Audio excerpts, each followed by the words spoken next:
నమస్తే. Welcome to Andhra Prabha. నేను ప్రశాంత్. ప్రస్తుతం పాస్టర్ అభినయ్ దర్శన్ అయితే కోలుకున్నట్లు తెలుస్తూ ఉంది. కోలుకున్న తర్వాత కూడా కొన్ని మాటలైతే మాట్లాడడం జరిగింది. తను ఎవరు దాడి చేశారు? ఎలా చేశారు? అని చెప్పేసి కూడా నిజాలు బయట పెట్టడం జరిగింది. అదే విధంగా ఆహ్, భార్య కూడా తన భార్య కూడా మాట్లాడడం జరిగింది. కొన్ని వ్యాఖ్యలైతే చేయడం జరిగింది. అయితే ఎప్పుడైతే అభినయ్ దర్శన్ మీద ఎవరైతే పాల్పడ్డారో దాడికి వాళ్ళు దాదాపు ఒక 4 రోజుల నుంచే అతనికి ఇట్లా థ్రెట్ కాల్స్ వస్తున్నాయని చెప్పేసి గూడా తన భార్య గూడా చెప్పడం అయితే జరుగుతూ ఉంది. అదే విధంగా తను గూడా సోషల్ మీడియా ద్వారా నాకు ఇలా బెదిరింపులైతే వస్తూ ఉన్నాయి. ఎప్పుడైతే నేను రాజకీయ పరంగా ఎప్పుడైతే ఈ పాదయాత్ర స్టార్ట్ చేశానో, ఇప్పుడు ప్రస్తుతం అయితే అరకు నుంచి పాడేరు వరకైతే పాదయాత్ర స్టార్ట్ చేయడం జరిగింది. ముఖ్యంగా గిరిజనులు ఎవరైతే ఉంటారో, వారి పట్ల ముఖ్యంగా పేదవాళ్ళు ఎవరైతే ఉంటారో, సాధారణమైన వ్యక్తులు ఎవరైతే ఉంటారో, నేను వాళ్ళకి ఎక్కువ హెల్ప్ చేయాలనుకుంటున్నాను. వారి పట్ల ఎక్కువ నిలబడదాం అనుకుంటున్నాను.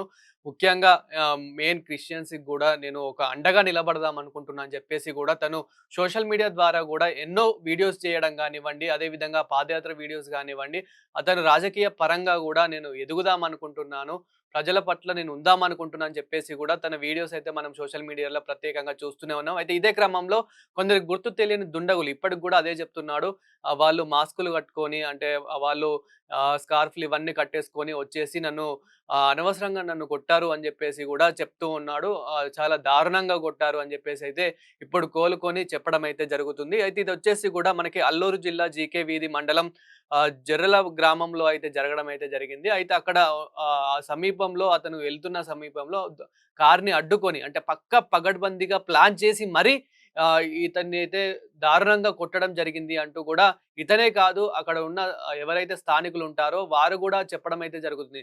ఇది ప్లానింగ్ ద్వారానే కొట్టడం జరిగింది అని జెప్పేసి గూడా అక్కడున్న ఎవరైతే ఇతని పట్ల రాజకీయ నేతలు ఎవరైతే ఉంటారో, అదే విధంగా ఈ పాస్టర్స్ ఎవరైతే ఉంటారో అదేవిధంగా అక్కడున్న గ్రామ సభ్యులు గూడా ఎంబటే చూసి అలర్ట్ అయ్యి అతన్ని అక్కడున్న దగ్గరలో ఉన్న హాస్పిటల్‌కైతే తరలించడం అయితే జరిగింది. ఇప్పుడు తను కోలుకుంటున్నారు. కోలుకుంటున్న తర్వాత ఇప్పుడు కోలుకుంటున్న సమయంలోనే కొంచెం మాట్లాడడం అయితే జరిగింది. డాక్టర్స్ అయితే మాట్లాడిపించడం అయితే జరిగింది.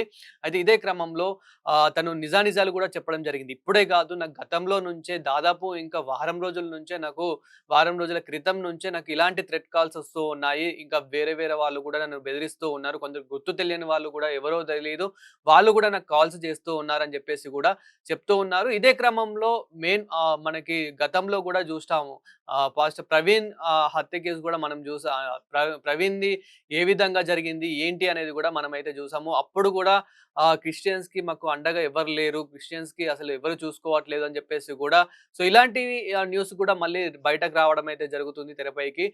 ఇదే క్రమంలో ఇతను గూడా అదే అంటున్నారు. అదే విధంగా ఇతని బంధుమిత్రులు గూడా మాకు అండగా లేదు అని చెప్పేసి చెప్తూ ఉన్నారు. ముఖ్యంగా వాళ్ళ భార్య గూడా చెప్తూ ఉంది.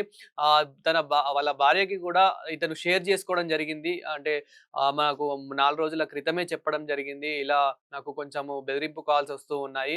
ఇంకా నేను ప్రజల కోసం నేను పోరాడాలి. ప్రజల కోసం నేను తిరగాలి. పాదయాత్ర చెయ్యాలి. ఇంకా చేయాల్సింది చాలా ఉంది.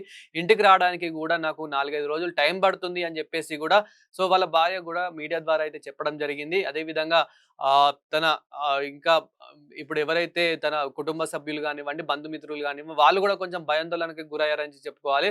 ఎందుకంటే ఆహ్, ఈ ఇది దాడి చూసినట్లయితే మనం విజువల్స్‌లో గూడా చూడొచ్చు. ఏ విధంగా ఎంత దారుణంగా దాడికి పాల్పడ్డారనేది గూడా మనం చూడొచ్చు.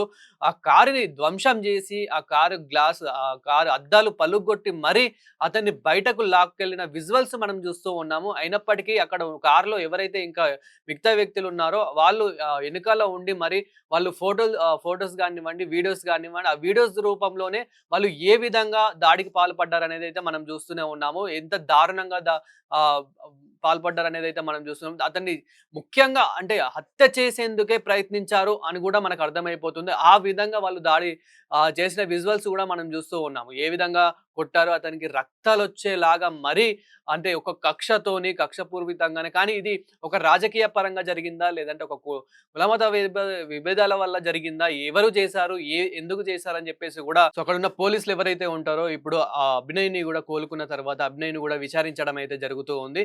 మరి ఇప్పుడు అతన్ని గూడా ఏం జెప్తున్నారు అనంటే ఆహ్, అక్కడ మాకు ఎప్పటినుండో థ్రెట్ ఉంది. నాకు కాల్స్ గూడా వస్తూ ఉన్నాయి. నాకు ఈ నంబర్‌లో నుంచి గూడా కాల్స్ వస్తున్నాయని జెప్పేసి చెప్పడం జరుగుతుంది. ఇప్పుడు విజువల్స్‌లో గూడా ఆ ముఖం కనిపియకుండా ఎవరైతే కొట్టారో వాళ్ళని గూడా ఎంక్వైరీ చేస్తున్నట్లయితే తెలుస్తూ ఉంది. తొందరలోనే వాళ్ళని గూడా అదుపులోకి తీసుకుంటామని జెప్పేసి గూడా పోలీసులైతే చెప్తూ ఉన్నారు. సో, ఇప్పుడు పోలీసులైతే ఎంక్వైరీ అయితే చేస్తూ ఉన్నారు. పోలీసులు వాళ్ళని తొందరలోనే అదుపులోకి తీసుకుంటామని జెప్పేసి గూడా చెప్తూ ఉన్నారు. సో, తొందరలోనే అసలు ఎవరు ఈ దాడికి పాల్పడ్డారు? ఎందుకు దాడికి పాల్పడ్డారు? అని జెప్పేసి గూడా తొందరలోనే తెలియనుంది.